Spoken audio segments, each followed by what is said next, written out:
Bincang Bersama.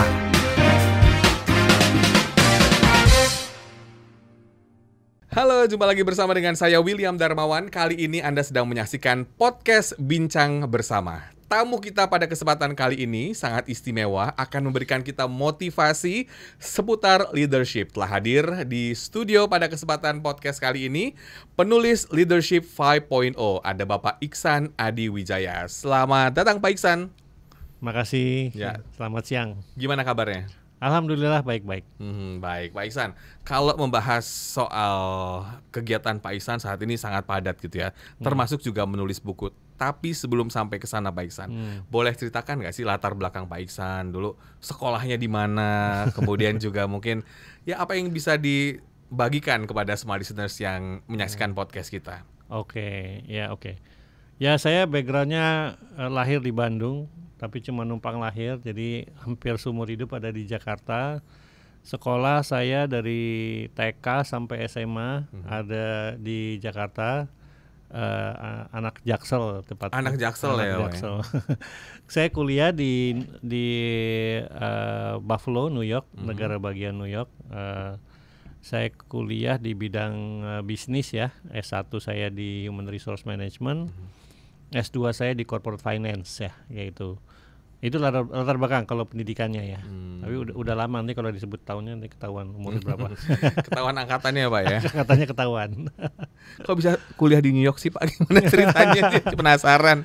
Iya, saya nah ini tadi ketahuan juga umurnya ya. Jadi saya hidup dalam zaman di mana dolar itu masih 2.500. Ya, jadi mungkin beruntungnya saya ya, orang tua saya juga bisa misalnya membiayai saya untuk kuliah di luar negeri ya. At that time mungkin nggak begitu mahal ya, relatif ke sekarang gitu ya. Jadi begitu saya diterima di universitas di sana, kemudian saya ambil opportunity itu dan ya saya bisa selesaikan lebih cepat malahan. Jadi saya S1 sama S2 tuh 4,5 tahun.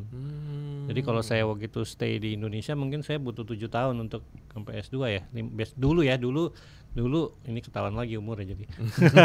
Jadi kalau dulu kan S1 5 tahun, sekarang 4 tahun kali ya. Dulu S1 tuh 5 tahun, S2 2 tahun gitu kan. Ya kalau di sana saya bisa selesai 4,5 tahun gitu. Jadi makanya saya ambil kesempatan itu dan ya orang tua begitu ya, alhamdulillah bisa ini mendukung lah gitu.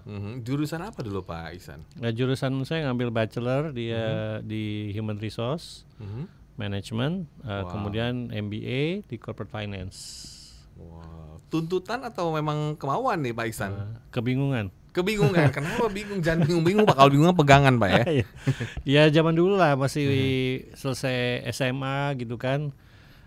Kita nggak tahu sebetulnya mau karir di bidang apa ya. Zaman dulu sih ya, zaman saya masih kuliah itu kan istilahnya semua orang pengennya masuk ke fakultas ekonomi gitu kan. Terus kerjanya ujung-ujungnya ke bank gitu kan. Kebetulan ayah saya juga kerja di bank pada waktu itu. Jadi saya tahunya gitu ya udah saya ambil business school aja gitu. Ambil business school dan waktu saya ngambil S1 topik SDM tuh lagi marak di Indonesia. Jadi saya gitu ngambil makanya S1-nya Human Resource Management kayak gitu. Mulai kapan Pak Iksan itu tertarik di dunia HR? Dan apakah tadi memang sudah mulai tertarik atau memang nggak ada pilihan nih Pak pada waktu itu? Ya. Pilihan banyak sebetulnya ya. Iya sebetulnya mungkin saya salah satu yang bukan cinta pertama gitu ya HR itu. Saya lulus kuliah tuh jadi konsultan ya, dan kemudian kalau konsultan itu sebetulnya skillnya itu adalah problem solving. Bukan HR, bukan keuangan, bukan operasional gitu kan, bukan sales gitu ya. Saya kemudian setelah jadi konsultan itu kebetulan ada dikasih kesempatan dapat pekerjaan di bidang SDM, di bidang HR. Nah itu saya dalamin mungkin selama 6 tahun, 7 tahun. Nah baru saya sekitar umur 30-an, ketahuan lagi deh, umur 30-an saya ngerasa mungkin ini adalah yang bidang yang memang saya bisa mendapatkan nafkah, tapi juga saya bisa bagus dalam menjalankannya gitu loh. Saya ada skill di situ gitu. Jadi kemudian sejak itu saya ke HR aja. Kalau membahas masa dulu gitu ya, masa-masa nostalgia ya Pak ya. Saya nggak mau nyebutin tahunnya Pak ya, takut ketahuan. Dekade mungkin. Dekade ya. Oke. Pada waktu itu Pak Ihsan tuh melihat SDM di US sama di Indonesia itu apa yang membedakannya dan apa yang menonjol Pak? Iya, saya rasa dulu mungkin lebih kentara daripada sekarang ya. Cuma memang kan gini ya, kalau di US itu proses pembelajarannya itu lebih independen ya. Jadi absensi segala macam itu nggak diperhatikan. Kemudian kalau permasalahan itu jarang multiple choice, lebih ke arah esai. Semua tugas banyak menuntut kita untuk presentasi, kemudian untuk berdiskusi, dan karena orang-orang di sana juga suka berargumentasi, berdiskusi, itu melatih kita untuk bisa lebih bagus lagi di sana. Dan kalau menurut saya nggak kuliah di sini, saya nggak tahu bagaimana perkuliahan di sini, saya cuma dengar aja. Tapi saya lihat memang ada perbedaan kalau lulusannya yang dari dalam negeri dengan dari luar negeri dulu kayak gitu ya. Tapi saya lihat sekarang sudah anak-anak muda zaman sekarang dari Indonesia juga sudah bagus-bagus saya lihat ya, karena lingkungan juga udah berubah gitu. Berarti melatih pola pikir, kemudian kritis gitu ya terhadap sesuatu itu sebetulnya bisa dilatih dari masa pendidikan pada waktu kuliah ya Pak, dan cenderung di sana di Amerika pada waktu itu orang-orangnya lebih kritis bila dibandingkan ya mungkin di Indonesia ya, mohon maaf ya, tapi itu faktanya ya. Ya, saya lihat ya memang begitu, karena misalnya nih saya waktu ujian keuangan ya, mata kuliah keuangan gitu ya, saya diperbolehkan pakai kalkulator, nggak cuma kalkulator biasa lagi, kalkulator yang canggih yang buat orang keuangan itu loh, yang udah ada rumus-rumus keuangannya. Tapi kemudian yang dibuat profesor saya, silakan pakai kalkulator. Tapi kemudian yang diuji bukan hanya hitung-hitungannya benar, tapi kemudian bagaimana kita berargumentasi, menyampaikan ide kita, itu juga jadi bagian yang penting gitu. Sehingga yang diasah itu adalah kemampuan kita untuk artikulasi ide kita dan bagaimana kita berargumen gitu. Kalau di Indonesia ya kadang-kadang buka buku nggak boleh. Terus jadi benar-benar harus hafalan gitu ya Pak ya. Ada beberapa case kayak gitu. Walaupun nggak semua sih. Iya. Kalau di sana ya silakan buka buku, tapi jawabannya nggak ada dibaca di buku aja, harus dari otak. Dari otaknya harus jalan. Oke. Iya, mungkin secara teknis mungkin malahan lebih sulit permasalahan secara teknisnya ya. Mungkin ada di Indonesia ya. Di sana saya ngeliat bukan masalah teknisnya yang dikedepankan, lebih ke arah bagaimana kita mengerti prinsip-prinsipnya, kemudian bagaimana kita mengedepankan mengaplikasikan prinsip itu di permasalahannya gitu. Jadi nggak hafalan gitu. Flashback sedikit nih Pak Ihsan. Pekerjaan pertamanya dulu apa? Saya pekerjaan pertama sebagai konsultan ya, di suatu perusahaan konsultan dari Amerika gitu ya. Tugas saya itu kebanyakan melakukan training dan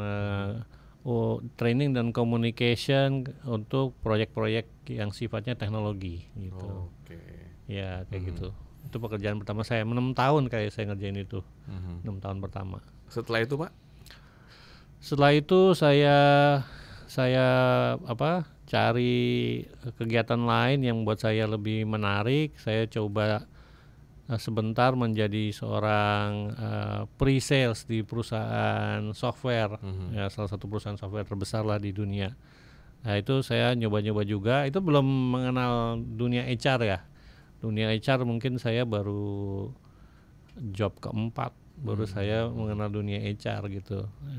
Ya dari situ, habis itu saya dari software company, saya sempat kerja di salah satu bank BUMN sini, tapi jadi internal konsultan juga yang membenahi internal prosesnya perusahaan gitu di bank. Sampai akhirnya memasuki dunia HR. Sampai akhirnya memasuki dunia HR. Apa menariknya dunia HR? Mungkin lebih detail nih ya. Apa yang asik gitu di dunia itu ya?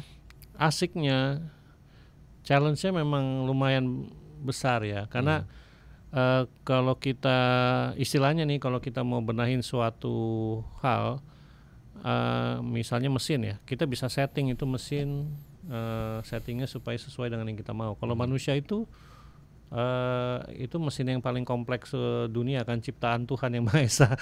Jadi kalau kita merubah suatu manusia SDM itu kan kerjanya adalah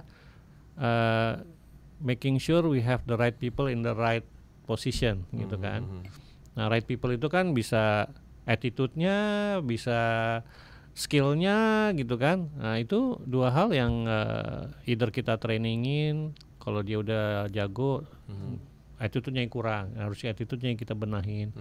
Untuk melakukan itu dari skala individu ataupun dari satu perusahaan yang dimana ada ratusan atau ribuan orang, itu sangat menantang. Oke.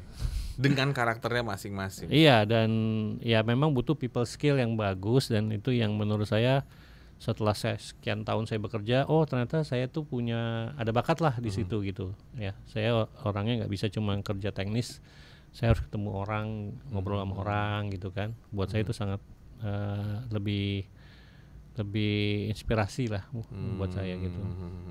Melelahkan nggak sih Pak, kayak misalnya ketemu dengan banyak kebiasaan, kemudian permasalahan, karena tiap individu itu ada saja ya permasalahannya. Memang nggak banyak atau mungkin nggak terlalu banyak gitu. Ini gimana? Tapi banyak kok. Oh banyak ya? Ya tapi itu esensinya. Buat saya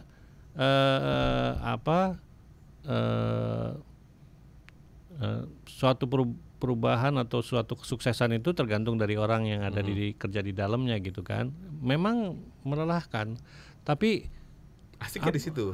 Gimana ya, kalau kita ngomong sama orang terus kemudian kita bisa memotivasi dia misalnya untuk dia lebih baik, wah rasanya tuh lebih seneng ya.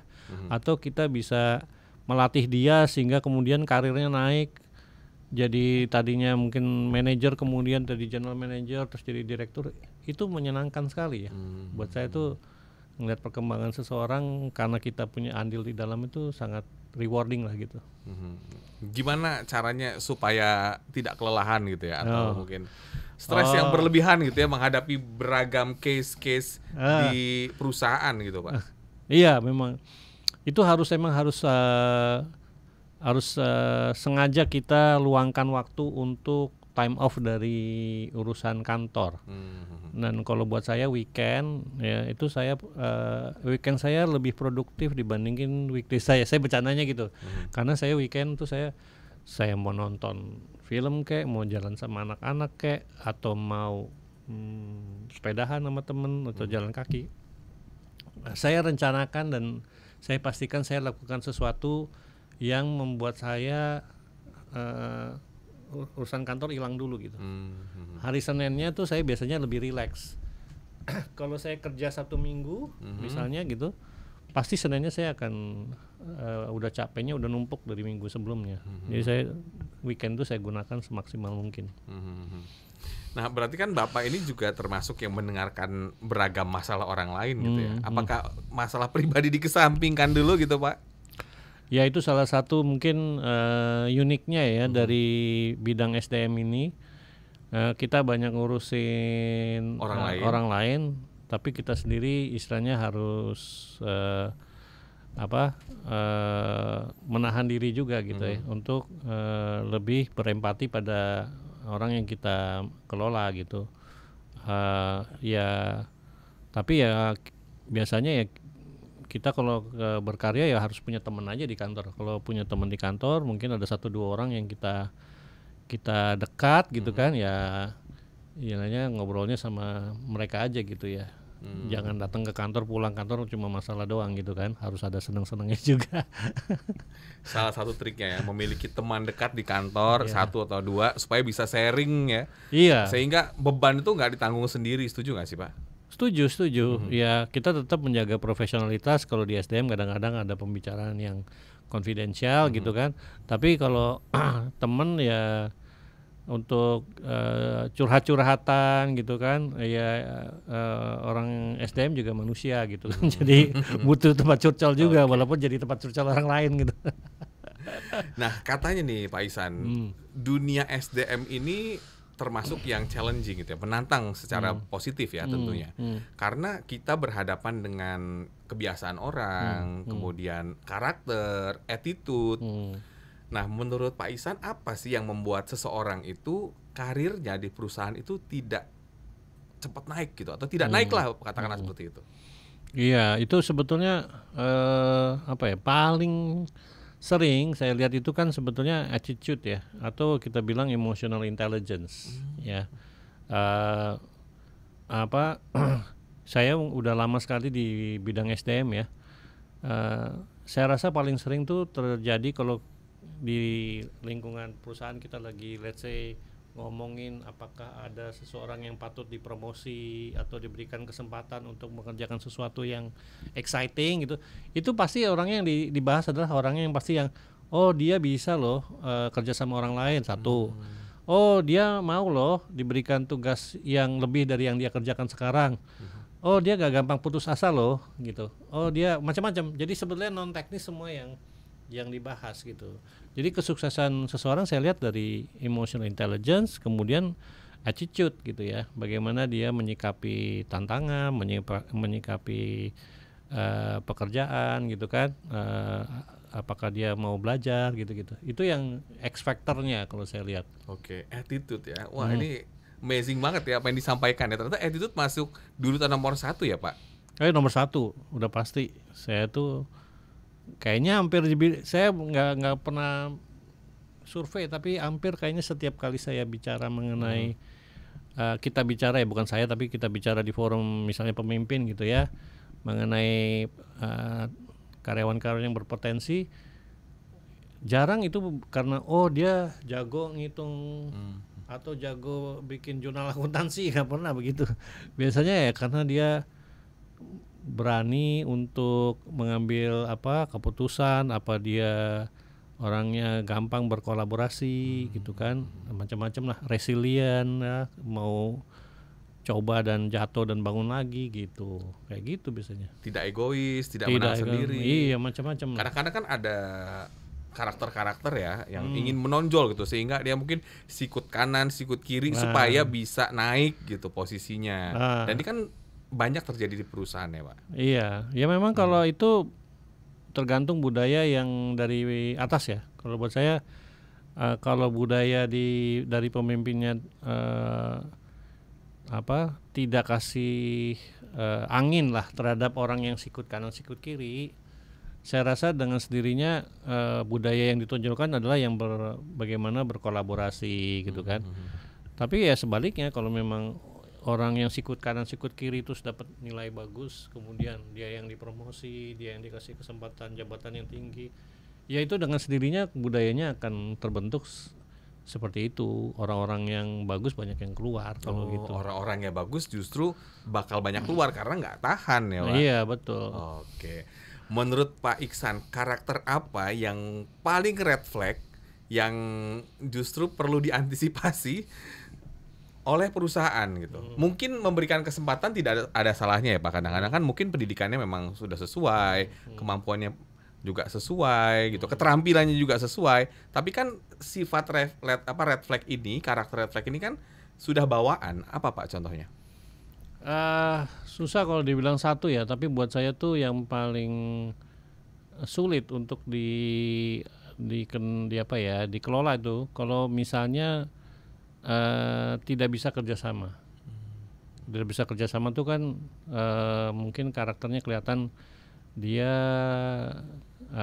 nggak mau dengerin orang gitu kan. Terus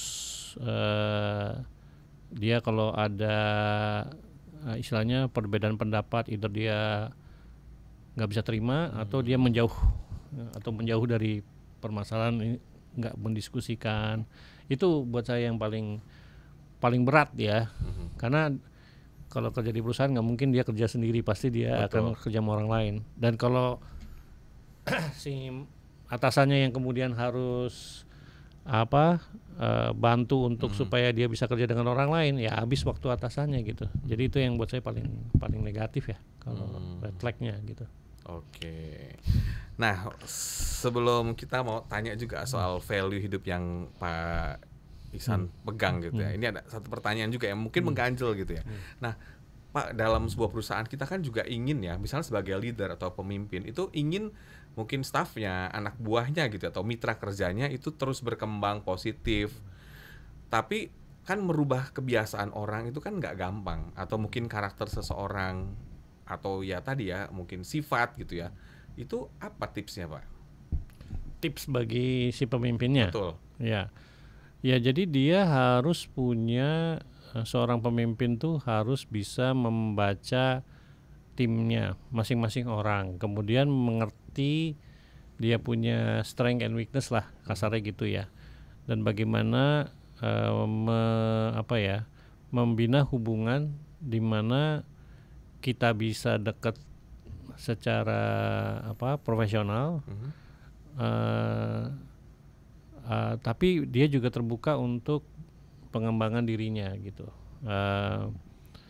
Sehingga si atasan tuh bisa mengcoach timnya ya. Kalau hubungannya baik biasanya komunikasinya lebih terbuka. Tapi kalau misalnya nih saya masuk ke ruangan terus langsung bubar pada semua orang, nah itu udah susah kan. Tapi kalau misalnya orang pada mau ngomong sama saya, kemudian mau terbuka, jadi dia bisa terima masukan saya gitu kan, dan saya juga bisa dengar kebutuhannya dia. Itu adalah suatu ruang yang cukup luas untuk pengembangan diri anak itu. Jadi si leadernya itu yang perlu membuat himself available, ya kan. Kalau kita nggak ada waktu, dia nggak akan kenal kita. Kedua, kita juga harus pintar mendengar. Kalau kita datang ketemu tapi cuma kita ngeruangin ngomong, itu juga nggak berhasil. Gitu. Terus ketiga, kemudian kita harus punya empati untuk bisa melihat bagaimana anak ini bisa berkembang, nggak cuma buat jalanin tugasnya yang sekarang, tapi untuk dia 2 tahun lagi mau jadi manajer atau 5 tahun lagi manajer. Itu tergantung anaknya juga kan, ada yang punya ambisi tinggi ya, mungkin yang ambisinya nggak begitu tinggi ya. Itu satu hubungan yang harus dibina aja gitu. Oke. Nah, katanya menurut Bapak juga sempat ngobrol-ngobrol tadi ya, kalau pemimpin yang baik mungkin ya rekan-rekan kerjanya itu akan lebih upgrade gitu ya Pak, atau mungkin kemampuan atau skillnya makin bertambah. Tapi sebaliknya kalau pemimpinnya kurang baik, maka mungkin skillnya berkurang, mungkin kemampuan juga berkurang, bahkan kurang berkembang gitu ya. Secara emosional. Ini betul nggak sih Pak? Betul. Saya menjalani praktek SDM itu udah lama ya, di HR ya. Bisa kelihatan kok. Kita biasanya di HR itu kan punya satu pekerjaan untuk melihat siapa talent-talent di perusahaan ini yang menjadi future leaders gitu ya. Biasanya tuh kalau pemimpinnya baik, banyak future leaders dari bagiannya dia. Jadi saya tahu mana pemimpin yang baik dari orang-orang baik itu biasanya bermunculan dari pemimpin yang baik. Kalau dari pemimpin yang baik itu nggak keluar tuh orang-orang yang memang yang performance-nya bagus. Tapi kalau dia yang bagus pasti banyak ininya juga. Efeknya tuh banyak gitu ke bawahnya tuh, jadi orangnya jadi bagus-bagus semua gitu. Oke. Nah, jadi leader di berbagai masa gitu ya. Mungkin lintas generasi juga kali ya Pak ya. Iya, sekarang kan Gen Z nih ya. Iya, sekarang Gen Z ya. Apa tantangan yang dihadapi gitu? Iya, tantangan saya rasa semua generasi itu akan punya karakteristik sendiri-sendiri ya kan. Dan pasti ada masa di mana generasi tersebut dalam tahap permulaan dalam karirnya, tapi bos-bosnya di generasi yang berbeda gitu. Sama, saya juga waktu saya masuk kantor dulu saya Gen X, bos saya baby boomer semua gitu. Itu juga values-nya berbeda gitu kan. Dan saya rasa sekarang ya kita di Gen X yang udah jadi pemimpin perusahaan, yang memulai karir banyak dari Gen Z gitu kan. Nah, punya nilai-nilai yang berbeda gitu kan. Buat saya nothing is black and white ya. Ada karakteristik dari masing-masing generasi karena lingkungan di mana generasi itu tumbuh gitu kan. Generasi Gen Z kan udah ada teknologi, udah ada sosial media segala macam. Jadi ada faktor itu. Tapi juga ada faktor individu. Jadi nggak semua Gen Z itu sama. Saya melihat faktor individu lah jauh lebih kental gitu dalam faktor generasinya. Ya kedua juga Gen Z sekarang mungkin semuanya umur 20-an gitu. Tapi let's see nanti Gen Z umur 30-an. Let's see nanti Gen Z umur 40-an. Kan ada proses maturity. Saya pun di Gen X ada proses maturity. Betul. Ya kan. Waktu saya Gen X masih umur 20-an ya gimana? Party hard, work hard, party hard gitu kan. Sama berarti saya juga Pak ya. Gen milenial. Ya sama, semua generasi sama. Saya rasa Ada masanya ya. ada masanya umur segini seiring dengan tahap kehidupan ya, tadinya single terus punya keluarga ya kan, terus jadi generation sandwich, itu banyak pendewasaan dari masing-masing generasi. Dan tapi memang ada at any given point in time kita pasti dalam lingkungan di mana ada Gen X, ada Gen Y, ada Gen Z kan sekarang kan gitu ya. Ada Gen Z udah masuk, milenial yang paling banyak, Gen X sudah yang minoritas nih sekarang. Nanti mungkin 10 tahun lagi saya udah pensiun. Kayak nggak terima ya Pak ya, waktu terus berjalan banget, rasanya pengen di generasi kita terus ya. Iya, udah hilang masa jayanya, udah hilang gitu. Oke. Lewat. Pak Ihsan, value yang dipegang oleh Pak Ihsan tuh apa dalam hidup? Kalau buat saya value saya tuh adalah resilient ya, jangan nggak menyerah ya, nggak gampang menyerah. Kemudian buat saya bagaimana saya memberikan dampak ya, dimanapun saya berada, saya ngerasa saya harus punya nilai tambah gitu. Ya itu, saya rasa dua itu ya. Jadi saya tuh buat saya tuh resilient, always can do, not give up gitu. Sama ya itu, kedua saya ngeliat ya apa namanya, saya harus punya dampak. Kalau saya mengerjakan sesuatu ya itu dampaknya buat saya, buat apa itu kesehatan, apa relaksasi, apa dampak perusahaan, apa dampak ke keluarga, saya harus punya dampak. Jangan transparan gitu. Oke. Termasuk juga dampak yang diberikan lewat buku ya Pak. Nah, Pak Ihsan ini juga memberikan buku, menuliskan sebuah buku ya. Ya. Yang berjudul Leadership 5.0. Ya. Oke, bukunya tentang apa, boleh sedikit? Bukunya tentang gaya kepemimpinan yang zaman sekarang menurut saya ada gaya kepemimpinan yang harus para pemimpin itu mengadopsi gitu. Kayak gitu. Jadi itu buah dari istilahnya observasi saya, banyak pemimpin yang either struggling to lead gitu kan, atau kedua mungkin salah kaprah karena pakai gaya lama di masa yang udah sekarang gitu kan. Ya sama ketiga yang nggak sadar bahwa dia harus berubah gitu. Karena sering pemimpin tuh kan sukses karena tindakannya di masa lalu ya. Jadi banyak pemimpin tuh ngerasa saya sukses karena itu. Jadi malahan banyak tuh yang masih ngerasa ya inilah gaya saya, this is why I'm successful. Jadi saya nggak mau berubah. Terbuai dengan kesuksesan masa lalu ya, iya, istilahnya ya Pak. Iya betul. Oke. Padahal yang dipimpin sekarang generasi Z ya. Iya betul. Yang sudah akrab dengan teknologi, ya berarti pemimpinnya juga harus dekat dengan teknologi dong. Betul. Logikanya kayak gitu.